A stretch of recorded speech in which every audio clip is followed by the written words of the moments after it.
A nossa aula de hoje vai ser sobre infarto agudo do miocárdio. A gente vai falar sobre tratamento, sobre a questão de conceitos, fatores de risco e a problemática que acomete esse tipo de patologia, principalmente, né, nas mulheres. A gente vai verificar também a faixa etária que está acometendo as questões da epidemiologia no Brasil e no mundo.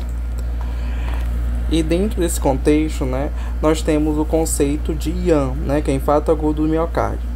Ele se caracteriza pelo bloqueio do fluxo sanguíneo para o músculo miocárdico, ou seja, vai ter algo obstruindo a principal veia que perfunde o miocárdio. Nós sabemos que o miocárdio, né, ele é um músculo que faz com que o coração ele contraia, né? Então, juntamente esses fatores é um dos principais músculos do sistema cardíaco. Um ataque cardíaco é uma emergência médica, geralmente ocorre quando o coágulo bloqueia o fluxo sanguíneo para o coração. Sem sangue, o tecido perde oxigênio, né? Então, o que acontece? Quando se tem um bloqueio, principalmente das vias sanguíneas, acontece que aonde o sangue ele não consegue ir naquele local, aquela parte ela vai ficar sem oxigênio. A gente sabe que as células elas precisam de oxigênio para poder fazer essas funções necessárias. Os principais sintomas acontecem o seguinte, né? O aperto ou dor no peito, no pescoço, nas costas, nos braços, bem como fadiga, né? Aquele paciente que fica totalmente sonolento, ele pode ter uma tontura por causa também dessa questão mesmo neurológica. A questão neurológica ela está muito influenciada também com o sistema cardíaco e principalmente os batimentos cardíacos vão ficar normais porque o músculo ele não vai estar mais funcionando de uma maneira que ele deveria funcionar, né? Ansiedade, as mulheres são as mais propensas a apresentar os sintomas atípicos do que os homens, né? Se verificou através de estudos recentes que nas mulheres elas têm uma maior prevalência. Por quê, né? Se verificou que os fatores hormonais acontecendo todos os meses, né, como é o fator da menstruação também, dentro do fator da menstruação ele acelera também os batimentos cardíacos dentro desse processo, né? Então isso pode ser um fator de risco para as mulheres terem mais infartos agudos do miocárdio do que homens. Os sintomas mais comuns são, né, as principais dor, né? Pode ser uma irradiação de uma dor, né? Ele pode começar no peito e irradiando para perto dessa porção, né, do peito esquerdo, primeiramente, né, que pode ir para o braço esquerdo, maxilar, né, ou uma dor precordial. Dores circunstanciais, né? Olha, o que acontece, né? A questão do infarto agudo do miocárdio, ele acontece o seguinte, né? Quando o paciente ele fica em repouso, a dor some.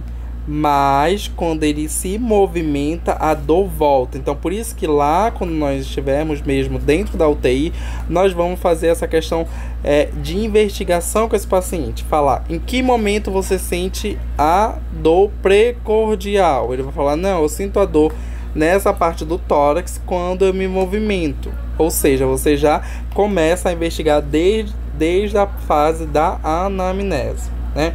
O corpo inteiro, o que ele pode ter, né? Uma fadiga, uma tontura, uma pele fria, uma pele úmida. Por quê? A pressão ela vai diminuir, porque o coração ele não contrai de uma maneira fidedigna mais, né?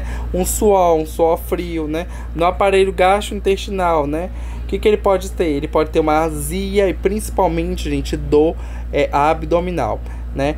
Às vezes se confunde muito na prática clínica a questão de dor abdominal com infarto agudo do miocárdio, porque ele pode estar sentindo uma dor mesmo torácica, mas essa dor ela pode irradiar para a região abdominal, então ele vai acabar adentrando dentro do hospital como uma dor abdominal, né? Então a gente sabe que é uma emergência, então olha, vai demorar todo um processo, então por isso que é muito difícil você detectar o infarto agudo do miocárdio. Depois a gente vai falar sobre a questão do tratamento e do diagnóstico precoce. No pescoço, né, ele pode ter um desconforto, uma rigidez de nuca, né? Ele pode ser que ele não movimente por causa também desses fatores do sistema cardíaco, né? E também a questão mesmo do desconforto no ombro, uma falta de ar, ele pode sentir palpitação e pressão no peito. Ele vai falar bem assim o seguinte, ele vai falar, enfermeira, é como se tivesse alguém em cima de mim, em cima do meu peito, né? Ele vai sentir aquela pressão mesmo dentro do peito. Por quê? O coração ele não está batendo de uma forma totalmente eficaz. É uma fisiopatologia, né? A fisiopatologia, gente, ele acontece como uma necrose, né? Se o sangue não está chegando naquele músculo, o que ele vai ficar? Necrosado, ou seja, porque ele não tem oxigênio. Então as células elas vão morrer dentro daqueles fatores. E vai ocasionar o quê? Uma isquemia miocárdia, né? Essa isquemia ela pode mesmo pode ter uma intervenção cirúrgica ou não. Depende muito de cada caso. O diagnóstico que a gente pode prever para esse paciente, né? Pode ser um eletrocardiograma para verificar mesmo como que tá essas ondas cardíacas, né? E principalmente os marcadores cardíacos periódicos, né? Esses marcadores cardíacos, a gente detecta através do exame de sangue, né? No exame de sangue, no hemograma, vai aparecer os marcadores cardíacos que a gente vai já falar sobre ele, né? Eles são totalmente essenciais, porque quando eles estão no sangue, eles já diagnosticam de uma maneira precoce que o sistema cardíaco está em necrose, né? Os marcadores cardíacos, né? Quais são esses marcadores cardíacos? Nós temos, né, alguns, como nós podemos citar, né, a troponina 1, a troponina T e a mioglobina, né? Quando esses três marcadores cardíacos estiverem no sangue, eles vão ser diagnósticos para infarto agudo do miocárdio, né? O tratamento, gente, o tratamento acontece o seguinte, né? Cuidados pré-hospitalares, ou seja, esse paciente ainda não chegou ainda no hospital, né? O que pode ser oferecido para ele, né? Um oxigênio, a aspirina, gente, é muito interessante, porque a aspirina, ele é um anticoagulante, né? Então ele vai ajudar com que o sangue mesmo passe daquela área que está obstruída, né? E alguns também medicamentos para dor, porque ele vai sentir muita dor, né? Tratamentos medicamentosos, outros tratamentos que podem ser utilizados, né? Os antiplaquetários, aqueles medicamentos que não vão ajudar mesmo a surgir plaquetas, né?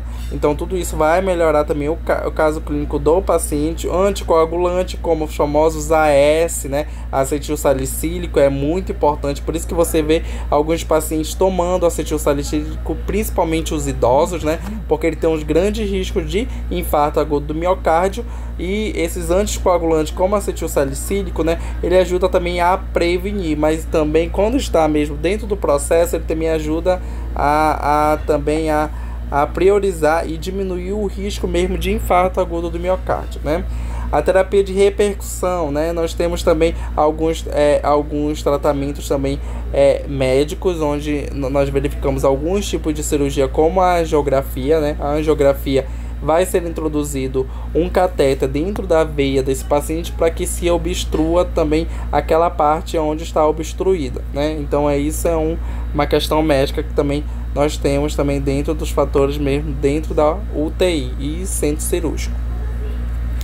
Nós temos também o tratamento medicamentoso, né? Nós temos os fármacos antiplaquetários, como, né, a aspirina, clopidogrel, ou ambos, né? Que tem medicações que tem os dois, né? Mas esses dois, eles são essenciais dentro da UTI, porque eles vão ajudar também no tratamento do infarto agudo do miocárdio. Ou os famosos anticoagulantes, como a heparina, né? Heparina, gente, ela é muito interessante, porque ela funciona também, ela vai ajudar com que esse sangue ele chegue no local onde está necrosado. E fatores de reabilitação, né? Porque o paciente vai sair dali, mas aí você vai ter que dar as orientações para que ele não vá para casa dele, daqui um mês ele volte contigo de novo com outro infarto agudo do miocárdio. Então, por isso que depois que ele sai do quadro clínico dele, você tem que dar várias orientações para que esse paciente ele não apareça de novo com outro infarto, né? Como primeiro fazer uma avaliação funcional para saber se ele faz atividade física, como que funciona essa questão da alimentação, né? Se ele é sedentário. Então tudo isso você vai ter que fazer uma rotina, questão de alimentação. A gente sabe que um dos fatores de infarto agudo do miocárdio, gente, é a alimentação. aquela alimentação totalmente gordurosa, aquela alimentação totalmente cheia de sódio, de sal, alimentos industrializados, todos esses alimentos eles elevam também a questão do infarto agudo do miocárdio. Como que eu vou falar para o meu paciente para ele comer bastante vegetais verdes, né, bastante frutas, para que isso ajude também nesse processo dos batimentos cardíacos. E depois que ele sair de alta, ele vai ter que tomar, né, no decorrer da vida dele também os exames, os remédios antiplaquetários, como os famosos AS. Então todo dia ele vai ter que tomar um AS para que a gente tente prevenir também outro infarto agudo do miocárdio. Pontos chaves da nossa aula, né? A gente falou sobre os sintomas que nós temos, né? Um desconforto torácico. Esse paciente ele sempre vai estar vindo de uma dor torácica, né? E uma falta de ar. Ele vai falar que ele não está conseguindo respirar. Ele pode ter náuseas também, ou essa dor ela também pode mesmo perfundindo também para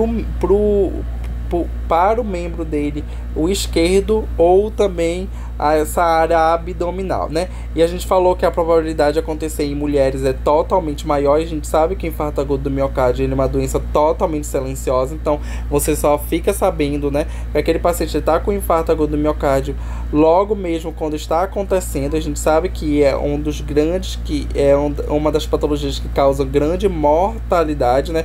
Porque se esse paciente ele não for atendido, ele vai ter uma parada cardiorrespiratória, então vai ter que fazer logo as manobras de ressuscitação cardiopulmonar. Se não fizer, ele vai ter um risco grande de ir a óbito, né? E a gente falou também sobre o diagnóstico, né, que é por eletrocardiograma e marcadores cardíacos. A gente falou sobre os marcadores cardíacos, né?